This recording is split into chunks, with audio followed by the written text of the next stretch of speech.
रजा मंजूर झाली नाही म्हणून कामावर गैरहजर राहिलात का? मग तुमची पेन्शन, ग्रॅच्युटी आणि निवृत्ती लाभ कापले जाऊ शकतात का? यावर ओडिशा उच्च न्यायालयाने असा निर्णय दिला आहे, जो लाखो सरकारी कर्मचारी आणि शिक्षकांसाठी मोठा दिलासा देणारा ठरू शकतो. त्यासाठी व्हिडिओ हा शेवटपर्यंत नक्की बघा. नमस्कार मित्रांनो, सरकारी कर्मचारी, शिक्षक आणि पेन्शनधारकांसाठी आजची ही बातमी अत्यंत महत्त्वाची आहे.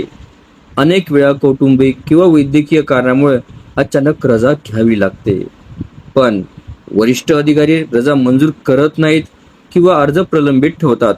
अशावेळी कर्मचारी गैरहजर राहतो आणि त्याच्यावर शिस्तभंगाची कारवाई केली जाते.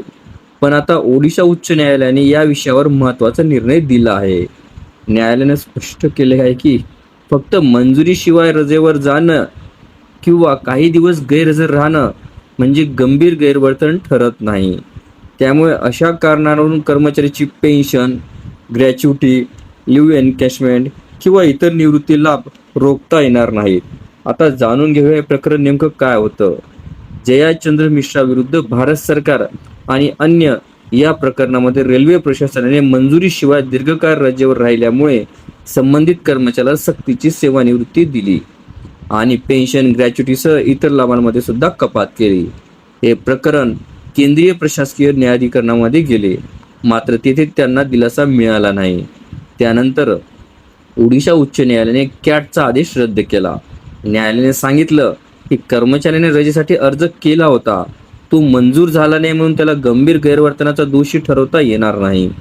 रजे संदर्भातील नियमानुसार प्रशासकीय कारवाई होऊ शकते, पण त्यासाठी पेन्शन आणि ग्रॅच्युटी रोखणं हे अतिशय कठोर शिक्षा आहे. न्यायालयाने रेल्वे प्रशासनाला सर्व निवृत्ती लाभांची नव्याने गणना करून 12 आठवड्याच्या आत थकबाकी देण्याचे आदेश दिले. या निर्णयाचा फायदा देशभरातील लाखो सरकारी कर्मचारी आणि शिक्षक आणि निमसरकारी कर्मचाऱ्यांना भविष्यात होऊ शकतो. विशेष म्हणजे शिक्षकांबाबत अशा प्रकारची अनेक प्रकरणे हे समोर आली आहेत. वरिष्ठ अधिकारी रजेचा अर्ज प्रलंबित ठेवतात आणि नंतर शिस्तभंगाची कारवाई करतात. अशा परिस्थितीमध्ये हा निर्णय भविष्यात महत्त्वाचा कायदेशीर ठरू शकतो. मात्र लक्षात ठेवा, हा निर्णय प्रत्येक प्रकरणात आपोआप लागू होईल असं नाही. प्रत्येक प्रकरणातील तथ्ये, लागू सेवा नियम आणि न्यायालयीन परिस्थितीनुसार निकाल हा बदलू शकतो. अशा सरकारी कर्मचारी, शिक्षक, पेन्शन आणि 8व्या वेतन आयोगाच्या सर्वात वेगवान आणि विश्वासार्ह अपडेटसाठी आमच्या चॅनलला सबस्क्राईब करा, व्हिडिओला लाईक करा आणि ही माहिती आपल्या इतर सहकार्यापर्यंत नक्की शेअर करा.